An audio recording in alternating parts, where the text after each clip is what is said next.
At East Farm URI, facing north, this is going to be the site for the Envirothon soil pit. Before I hop into the pit and show how we describe the soil, talk a little bit about our landform. It's early April, spring here. Again, I'm looking north on, basically we're on the top of a hill, an oval shape streamlined hill. It's longer north-south than it is east-west. Landform would be called a drumlin. And one of the features of a drumlin is it's an oval-shaped streamlined hill formed in glacial till material. Before I go in a pit, I always want to walk the landscape to get an idea as to what will happen as water falls on the ground and moves into the soil or off the soil as runoff.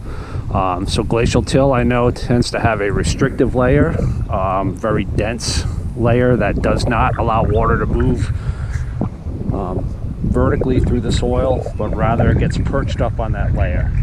So another thing I'm looking for are signs of the parent material, and I start seeing some stones and boulders. A very large boulder here. Usually anytime you see large angular boulders, you're in a glacial till environment versus a glacial outwash or fluvial, which tends not to have large angular stones and boulders. And then if I look a little bit to the west, I'll notice that there's a red maple swamp about 150 feet into the woods. So even though I'm up on top of a hill, maybe at a few feet lower in elevation is a wetland. Again, that's also indicative of a soil that has a dense restrictive layer or fine textures that hold water up during the wet season. You'll note the leaves have not come out yet. It's still early April. Some of the buds are starting to swell and come out, but pretty much there's no evapotranspiration taking place. So if we had a wet summer or spring, we would expect a lot of wetness here because there's nothing to remove the water that's coming down. I'm going to walk into the woods and show that area. Anytime you're in an agricultural field, sometimes it's best to go into a wooded area to see what the area may have looked like before it was cleared for agriculture. And clearing here, they probably removed a lot of stones and stacked them up along these stone walls that we see throughout New England. I'm in a hardwood forested area, and my first thing I'm noticing, a lot of large stones and boulders.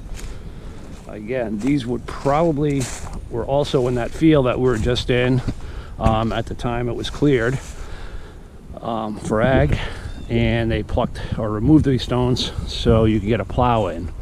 This is a pretty mature hardwood forested area. However, if I look at the soil profile, you can see water in the pit. There's one interesting feature, and that is there's a nice plow layer in this soil. So even though we have a mature hardwood forest, at one time this was actually cleared and plowed for agriculture. And I can tell that because of that nice thick dark plow layer in the soil. Another thing I'm looking at, I see a stone wall back there. If I come right over here, I see a seep with skunk cabbage, which comes out early in the spring. It's associated, it's an obligate wetland plant. So my pit is maybe 200 feet to the west, and right here I got a wetland that occurs, and it drains down to the east. So what I'm doing basically is trying to look at the soil, at the surrounding landscape for the soil, to help me out interpret what I see in the soil pit. So right now I'm expecting that we're going to have a restrictive layer, probably perched high water tables as we see in that pit, and some glacial till material in the soil. Now I'm going to hop over and go through the soil pit to describe it.